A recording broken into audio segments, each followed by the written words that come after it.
চলবে মুহাম্মাদুর রাসূলুল্লাহ। ঠিক না ঠিক? সব আদর্শ দেখাচ্ছে শেখ মুজিব জি, আমরা দেখেছি, সাথ দেখেছি লেনিন কার্ল মার্ক্সের এই পচা গণতন্ত্র দিয়া, মতবাদ দিয়া এই দেশে শান্তি আসবে না। যদি শান্তি পেতে চাও ইসলামী মার্কায় ভোট দাও। ঠিক কিনা? এই জন্য এই দেশে সব চোরের গোষ্ঠী একদল চুরি কইরা পলাইছে, আর একদল আগামীতে চুরি করার জন্য প্ল্যান করতে আছে। ঠিক কিনা? ক্ষমতায় যাওয়ার আগেই বিভিন্ন জায়গায় চাঁদাবাজি শুরু করে দিছে, আছে না নাই?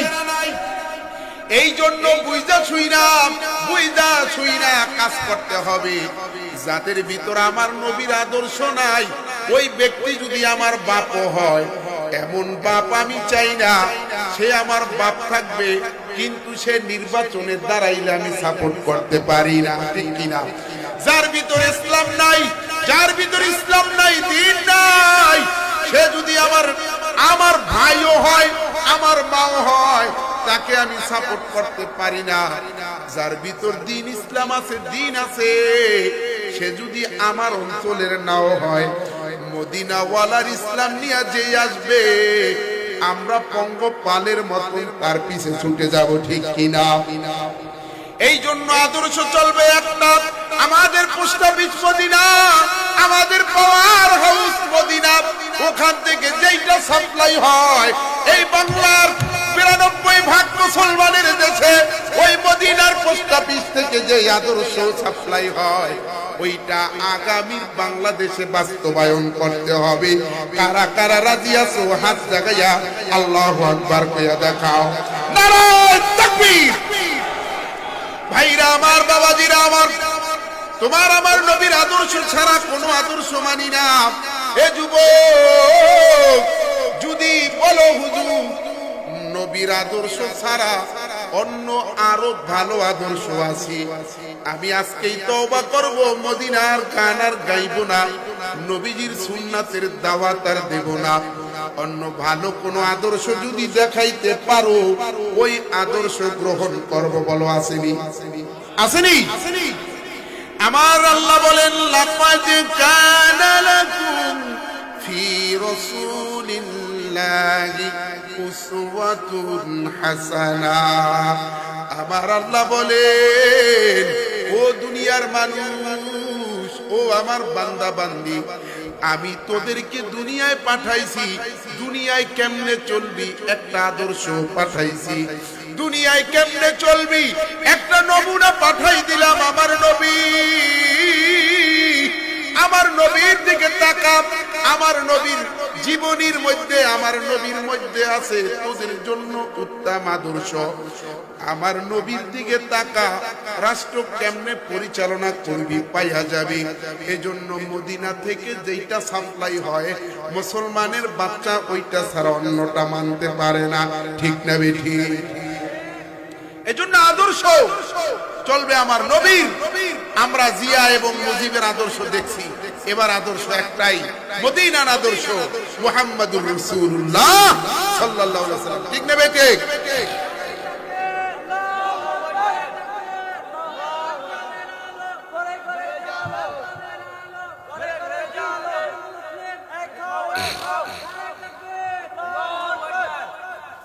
আপনি জামা কাপড় বানানোর জন্য টেইলার্সে গেছেন, খলিফার কাছে গেছেন, যায়া বলছেন, খলিফা, এই যে আমি একটা জামা দিলাম, আমার এই জামাটার নমুনায় একটা জামা তুমি বানাইয়া দেবা। এই পুরান এই জামাটাও দিলাম, আর নতুন জাপানি টরে কাপড়ও দিলাম, আমার এই পুরান জামার নমুনায় হুবাহুব একটা জামা বানাইয়া দেবা। এইবার নতুন জামা তৈরি হয়ে গেল। আপনি যখন জামা আনতে গেছেন, জামা আনতে যাওয়ার পরে আপনি দেখতে আছেন আপনার জামা যেইটা দিয়ে আসছেন ওইটার সাথে নতুনটার কোনো মিল নাই। এইবার আপনি বলবেন, আরে বেটা আহাম্মক, আমি তোকে নমুনা দিলাম, মডেল দিলাম, এই মডেলের বানাবি, এই সিস্টেমের বানাবি, কিন্তু কেন বানালি না? তুই আমার কাপড় নষ্ট করছস। এবার মারামারি লাগাই। ঠিক কিনা? কারণ আপনি মডেল দিয়েছেন যে এই নিয়মে বানাবি জামাটা। আমার আল্লাহ বলে বান্দা বান্দি আমিও একটা মডেল পাঠাই দিছি, আমার মডেলের নাম হলো মুহাম্মাদুর রাসূলুল্লাহ। আমার এই মডেল অনুযায়ী যে ব্যক্তি চলবে ওই ব্যক্তি কিয়ামতের ময়দানে নাজাত পেয়ে যাইবে, ঠিক কিনা? এজন্য নবীজির সুন্নাহ মেনে আদর্শ মেনে যারা দুনিয়াতে চলবে তারা নবীর রওজা থেকে যদি লক্ষ লক্ষ মাইল দূরেও হয়, বাস্তবিক পক্ষে নবীর রওজার নিকটে। তাফসিরে মারিফুল কোরআনের লেখক মুফতি শফি রহমাতুল্লাহ আলাইহি প্রতি বছর হজে যায় কিন্তু দূর থেকে নবীজির রওজায় সালাম জানায়, নবীজির রওজার সামনে যাইতে পারে না ভিড়ের কারণে। এইবার আল্লাহর বান্দা ক্ষেপ করে বলতে আছে, ইয়া রাসূলুল্লাহ, এই যে পাকিস্তান থেকে একটা গোলাম আপনার একটা আসে, প্রতি বছর আসে কিন্তু আপনার রওজার সামনে যাইয়া সালাম দিতে পারে না। নবী গো, মনে বড় দুঃখ। এইবার রওজা মোবারক থেকে আওয়াজ আসে, মুফতি শফি রহমাতুল্লাহ আলাইহি শুনতে পায় আমার নবী ডেকে ডেকে বলতে আছে, ও শফি, হে আমার আশেক শুনে নাও, তুমি যদি আমার রওজা থেকে দূরেও থাকো কিন্তু তুমি আমার সুন্নাতের উপরে কদম কদম আমল করার কারণে তুমি আমার রওজার সামনে। সুবহানাল্লাহ। এ শফি শুনে নাও, যারা আমার নবীর সুন্নাতের উপরে কদম কদম অনুসরণ করে, আমি নবীর সুন্নাতগুলো মেনে চলে, ওই ব্যক্তি আমি নবীর রওজার দূরেও যদি হয়, ওই ব্যক্তি যদি বাংলাদেশে, পাকিস্তান, ইন্ডিয়ায়ও হয়, আল্লাহর নবীর সুন্নাতগুলো মানার কারণে ওই ব্যক্তি নবীজির রওজার নিকটে।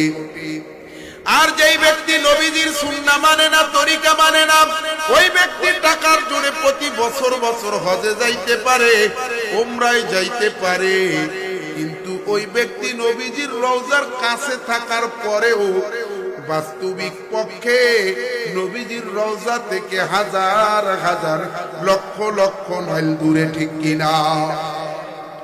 এই জন্য সব দেখা শেষ, নবীজির তরিকা যারা মানবে তারাই নাজাত পাবেন। নবীজির মডেল ছাড়া কোনো মডেল চলবে না। কিয়ামতের ময়দানে যার সুন্নাত থাকবে না তার আমলগুলো আটকাই দেওয়া হবে। সুন্নাতের সিলমোহর যদি আপনার আমলের ভিতর না থাকে, ওই আমল দিয়া আপনি আমি জান্নাতে যেতে পারবো না।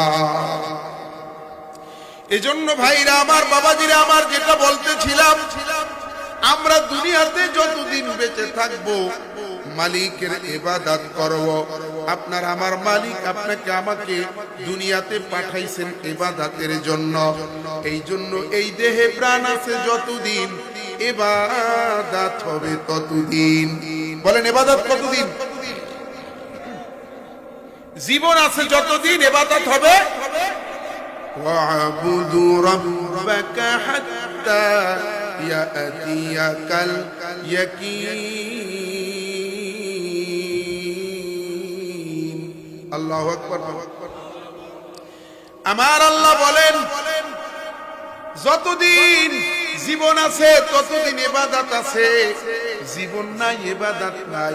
হযরত আলী রাদিয়াল্লাহু তাআলা আনহু বলেন, দুনিয়াতে আমল করা যায়, হিসাব দেওয়া লাগে না, কিন্তু মৃত্যুর পরে আমল করা যাবে না, হিসাব দেওয়া লাগবে, ঠিক কিনা?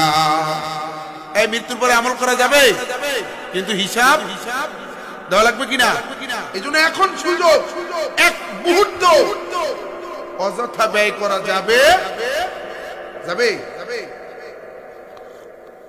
এক মুহূর্ত অযথা ব্যয় করা যাবে না, কারণ আল্লাহ পাঠাইছে ইবাদতের জন্য। একটা মুহূর্তে কত দাম জানেন? একবার সুবহানাল্লাহ আলহামদুলিল্লাহ কত দাম জানেন? সুবহান